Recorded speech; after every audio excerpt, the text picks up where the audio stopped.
Sa pagsud sa bare months, pipila ka nato ang naghinam-hinam na sa mga Christmas bonus. Ang uban, nagsugod na og tigom aron makapalit og Christmas presents. Apan, aduna say mga kapuso nato ang naggunahuna og mga bare months business idea aron mapalambo ang ilang kwarta ug makasugod og negosyo. Usa na niya ni si Ethel Bagano kansang pagka-creative, gigamit niya sa pagtukod og iyang kaugalingong negosyo. Nangunay siya pagbuhat og mga party toppers, customized handbags ug uban pang kinahanglan sa party. Karong buntaga, iya tang tudluan sa paggama og mga cute handbags nga haom alang sa atong mga regalo. Tara, dungan tang magaton, kauban siya dinhi sa GMA Regional TV Live. Atong makauban karong buntaga si Ma'am Ethel Bagano. Good morning, Ma'am Ethel. Welcome sa GMA Regional TV Live. Ayong buntag sa tanan. Daghang salamat, Ma'am, for joining us this morning. Kumusta ka rong buntaga? Okay lang. Every gising is a blessing. So, magpasalamat gyapon. Unahon na to nimo mga handbags, Ma'am, nga line og disenyo. Kinsa may nag-conceptualize sa design, mag-agad ka sa unsay bali gusto sa customers, Ma'am? At first, mag-ask ko if nasa ipa-sunod or nasa own design. If not, ma-offer ko kaniyang buhaton. O kung nasa ilang changes, then ako gyap may customize para nila. Karon nga bare months na, Ma'am Ethel, katong wala pa'y pandemya, kumusta man ang dagan ining maong panginabuhian? O kani siya affected kay sa kay daghang na-cancel ng mga event. So cancel ako invitation, cancel akong cake toppers kay didn't be siya allowed yun. But sige lang. Going back, ano mo mga letter cutouts, Ma'am, o mga handbags, kani adto pa lang yun, unsa man, growing up, sa may istorya ni mo, nahilig na jud ka, ingon anay, kinsa may nakapa-motivate ni mo nga i-improve imong talent sa arts? Pag bata po ako, hilig na siya ko og arts, mag-design, magunting-gunting, balag puti, then color. So, nagdako jud ko nga more halos everyday nga dapat na jud buhaton or na ako project. Ning higayuna, Ma'am Ethel, mamahimo ba, doon na ba kay mamahimong matudlo kanamo nga basics lang og unsa may pamaagi sa yun nga pagbuhat, pag-customize ni mga handbags?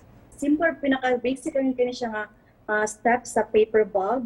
So, as even kids, makabalera ani. So, I have the materials here. I have the paper or the cardstock, and then the string, and then puncher set at the same time ang glue. Diba? So, start, i-fold ang siya. Dapat mapabili ni siya like inch. Try na to ha.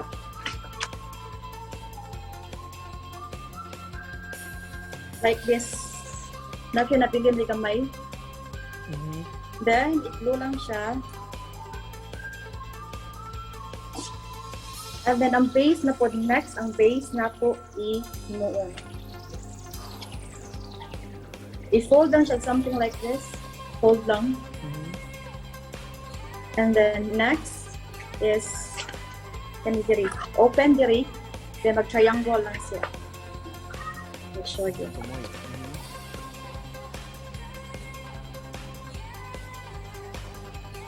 So, dapat maging-ani na siya. And then, i-glue lang siya.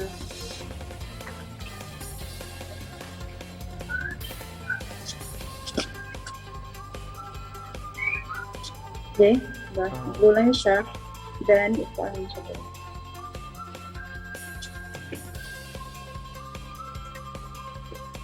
Ngayon, dayon siya no, bag. So, and then, mag-punch ka.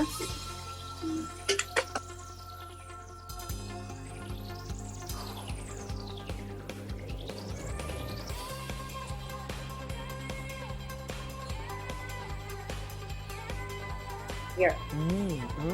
So, na siya ang mga bag na. So, here, depende nimo if pwede nimo ba ang design like this. So, I have cutouts. So, ako siyang gipang-designan like a mermaid. One. So, if na ay mga pwede niyo ma-design anything you like, so, design lang nga ma-aglago sa theme or kung sa pa na imong ganahan nga panghatag different gift. To add po design sa imuhang kandi para di siya boring po tan-awon. Sa mga gusto, Ma'am Ethel, interesado ni mo mga produkto o gusto mo contact ni mo asa man pwede nila ma-reach out sa itong mga kapuso? Yes, na ako'y Facebook account, which is Lefty, like left-handed Lefty, and then craft. Instead of letter C, that's letter K, K-R-A-F-T, Lefty Craft. Mga kapuso, stay healthy lang ta. We'll have to balay, then pray lang always, kay powerful kayo ang prayer. Sige, maayong buntag. Alright, thank you so much, Ma'am Ethel, for sharing your time with us. Of course, imong talento nga makapa-inspire gyud gikan sa Lapu-Lapu City, mga kapuso, Ethel Bagano. Salamat, Ma'am Ethel. Thank you, Sir Nate. Bye-bye.